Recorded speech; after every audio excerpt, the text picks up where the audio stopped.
విచిత్రమైన విషయం ఏందంటే వీళ్ళ పార్టీ గుర్తు కారు. పాపం ఈయనకేమో ఒక కారుకు సంబంధించిన కేసు మెడకు చుట్టుకునే పరిస్థితి కనిపిస్తుంది. ఈ రేసు వ్యవహారంలో ఏదో ఒక గొడవలో కేటీఆర్ ఇరుక్కున్నాడు.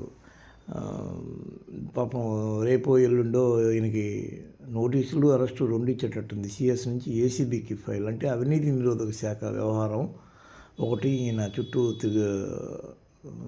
చుట్టుకోబోతుంది. ఏం చేయాలా కేటీఆర్‌కి ఏం అర్థం కావట్లే. ఓ పక్క వీళ్ళు కూడా అసెంబ్లీలో కొంత డామినేటింగ్‌గా ఉండడానికి ఆర్థిక మంత్రి మీద అంటే భట్టి మీద ఇదేశారన్నమాట. సభా హక్కుల ఉల్లంఘన. అంటే ఏందంటే మేము గతంలో చేసింది సుమారు 3.5 లక్షల కోట్లు అయితే మీరు 7 లక్షల కోట్లుగా ప్రచారం చేస్తున్నారు మీ ఆర్థిక మంత్రి అని చెప్పి ఆయన మీద వీళ్ళు ఉల్టా బనాయించారు. ఓ పక్క చూస్తే ఇక్కడ కేసీఆర్ మీద మళ్ళీ వేరే కేసు, కరెంటు కేసు.